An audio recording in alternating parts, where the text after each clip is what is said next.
کچھ لوگوں نے چاند کے مسئلے کو لے کر کے ہم کو تو نشانہ بنایا. ہندوستان کی سب سے بڑی عالمی شخصیت، علم و فضل میں پورے ہندوستان میں اس کا کوئی جواب نہیں. علم حدیث میں اس کا پایا اتنا بلند ہے، پوری جماعت اہل سنت میں کوئی اس کا مقابل نہیں ہے.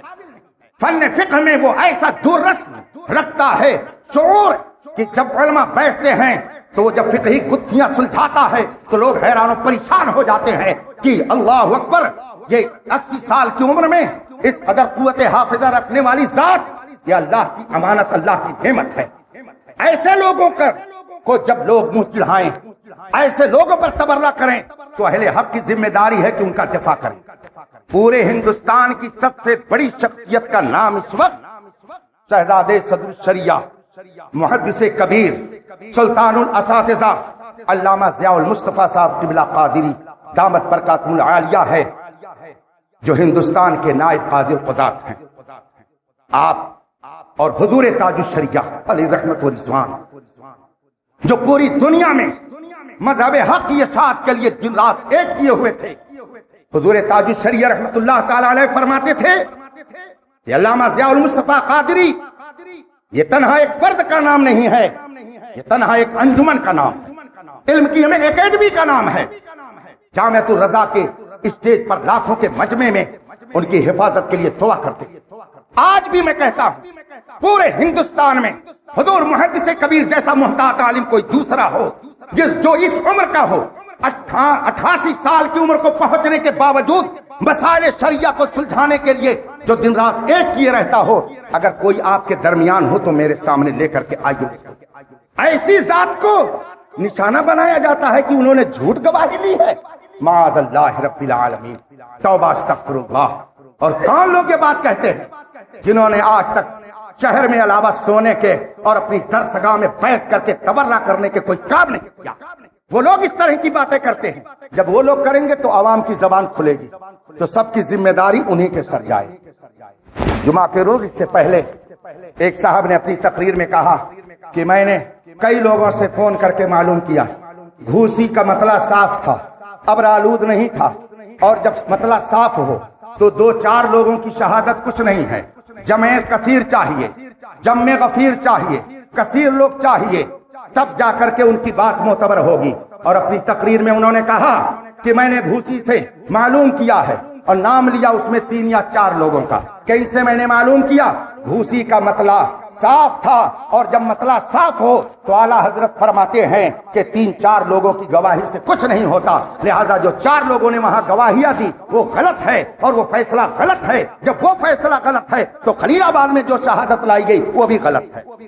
دل کے پھپھولے جل اٹھے سینے کے داغ سے، اس گھر کو آگ لگ گئی گھر کے چراغ سے. اگر پڑھا ہوتا انہوں نے تو ایسی حرکت کبھی نہ کرتے. یہ بہار شریعت بھی میرے پاس ہے، فتاوی رضویہ بھی میرے پاس ہے. اللہ کے کرم سے بارش رحمت ہو رہی ہے. آپ لوگ اطمینان سے، بڑے سکون اور اطمینان سے میری باتوں کو سنیے گا تاکہ آپ مسئلہ سمجھ سکیں.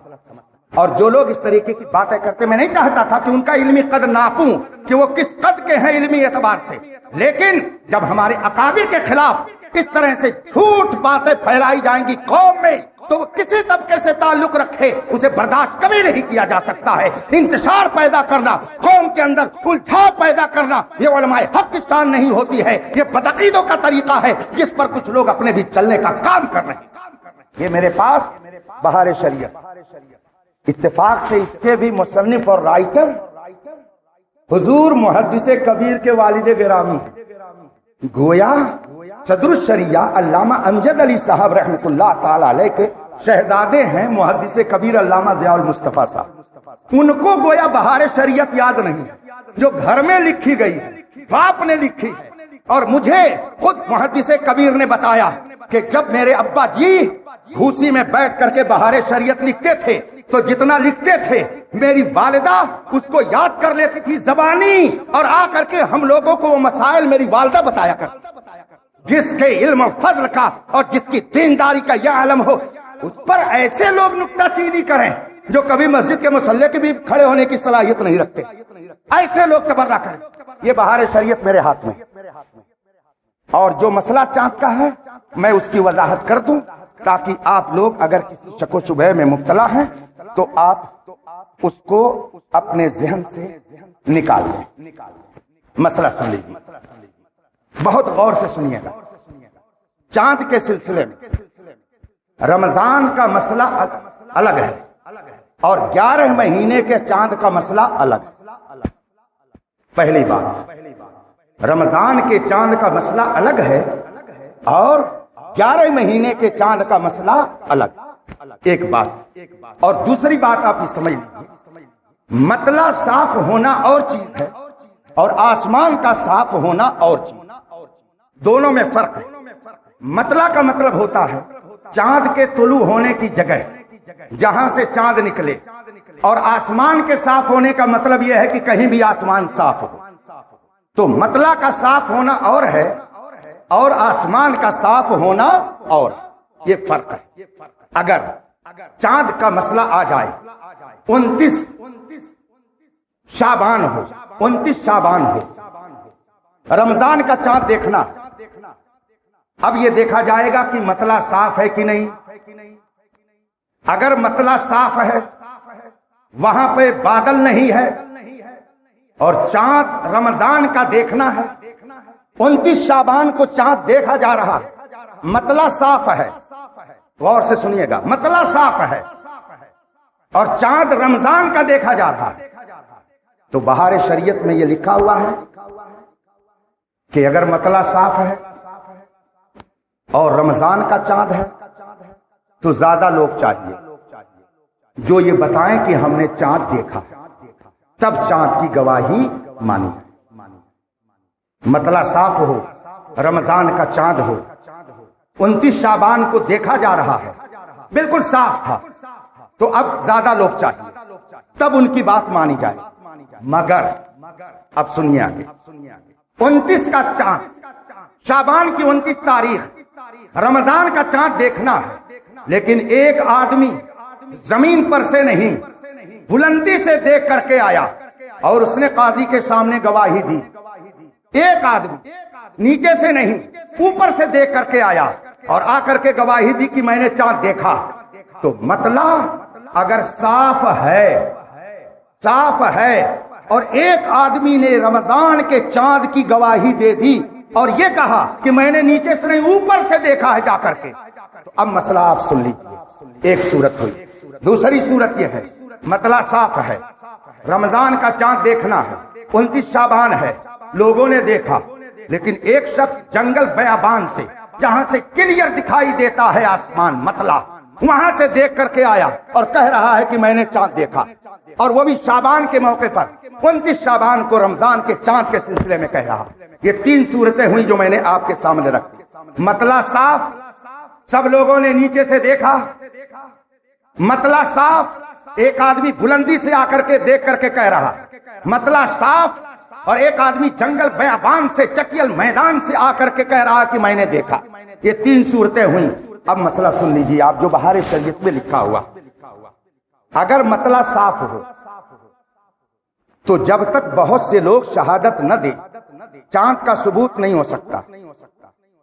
رہا یہ کہ اس کے لیے کتنے لوگ چاہیے, کثیر لوگ چاہیے تو کتنے چاہیے, اس سلسلے میں فرماتے ہیں یہ قاضی کے متعلق ہے. کتنے لوگ چاہیے یہ قاضی کے اوپر ہے, جتنے گواہوں سے اسے غالب گمان ہو جائے حکم دے دے گا. گویا مطلع اگر صاف نیچے سے دیکھا لوگوں نے تو کثیر لوگ چاہیے. اب کثیر کتنے ہیں, لکھتے ہیں بہار شریعت میں کہ قاضی یعنی جس کے سامنے فیصلہ کیا جا رہا ہے اس کو جتنے لوگوں سے اطمینان ہو جائے اتنے لوگ اس کے لیے کثیر مانے جائیں گے, اور مطلع صاف ہونے کی صورت میں جتنے لوگوں سے اس کو اطمینان ہو جائے وہ فیصلہ کر دے گا. یہ بہار شریعت میں یہی فتاوی رضویہ میں ہے. کچھ لوگ کہتے ہیں 25 چاہیے, 30 چاہیے, 35 چاہیے. قیامت تک کے لیے میرا چیلنج ہے ایسے لوگوں کے لیے, قیامت تک کے لیے چیلنج ہے. 25 کی تعداد کہاں لکھی ہوئی ہے پھر بہار شریعت میں؟ 25 کی تعداد کہاں لکھی ہوئی ہے فتاوی رضویہ میں؟ فتاوی رضویہ کا نام لے کر کے جھوٹ بولتے ہیں لوگ, خانے خدا میں ممبر کے سامنے بیٹھ کر کے جھوٹ بولتے ہیں. یہ جھوٹے لوگ ہیں, ان کا شریعت سے کوئی لینا دینا نہیں ہے, یہ شریعت پر نہیں بلکہ طبیعت پر چلتے ہیں. میں چیلنج کرتا ہوں چاہے وہ مولانا کی شکل میں ہو یا عوام کی شکل میں ہو. جو کہتے ہیں 25 لوگ چاہیے، 25 کی گنتی تقریر میں کہی گئی ہے. پوری بہار شریعت، پوری فتاوی رضویہ میں کہیں یہ نہیں لکھا ہوا ہے کہ کثیر لوگ کتنے ہوں، کم سے کم 25 لوگ ہوں. جھوٹ بولتے ہیں لوگ خانہ خدا میں، بیوقوف بناتے ہیں. ارے اختر سے عداوت ہے تو اختر سے عداوت رکھو، قوم کو انتشار میں مت مبتلا کرو، مسجد میں جھوٹ مت بولو، خانہ خدا میں انتشار مت پیدا کرو. اگر آپ کسی منصب پر ہیں تو اس منصب کا لحاظ کیجیے. ہم کسی کو چھیڑتے نہیں ہیں، لیکن جو چھیڑتا ہے ہم اس کو چھوڑتے بھی نہیں. اسی لیے بہت سارے لوگ گالیاں دے. یہ جناب ضیاء الدین بھائی بیٹھے ہوئے، آپ ان سے پوچھ لیں. انہوں نے خود میرے پاس فون کیا کہ حضرت میری ڈائریکٹ بات ہوئی ہے گھوسی علامہ صاحب قبلہ سے، اور فرمایا کہ یہاں چاند دیکھا گیا، شہادت مل چکی. بھیج رہے ہیں کیا؟ میں نے کہا ہاں مشورہ کر رہا ہوں، علماء سے بھیج. میں نے علماء سے مشورے کیے. اس کے بعد 9:45 بجے رات میں نے یہاں سے شہادت کے لیے لوگوں کو بھیجا.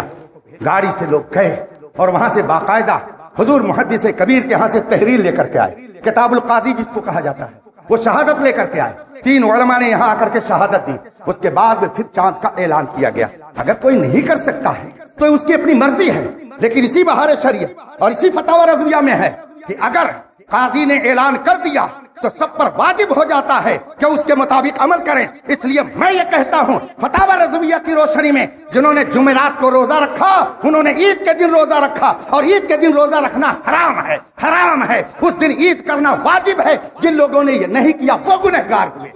یہ شریعت کہتی ہے، یہ فتاوی رضویہ اور بہار شریعت میں لکھا ہوا. آگے اور سن لیجیے. فرماتے مگر جبکہ بیرون شہر یا بلند جگہ سے چاند دیکھنا بیان کرتا ہے تو ایک مستور کا قول بھی رمضان کے چاند میں قبول کر لیا جائے. کیا سمجھا آپ نے؟ مطلع صاف ہو، بالکل کلیئر ہو. نیچے سے لوگ دیکھ رہے ہیں تو کثیر چاہیے. یہ رمضان کی بات ابھی کر رہا ہوں. کثیر لوگ چاہیے. اور کثیر کتنے ہوں؟ یہ 25 نہیں، یہ 420 لوگوں کی حرکت ہے جو اس طرح کی تعداد متعین کرتے.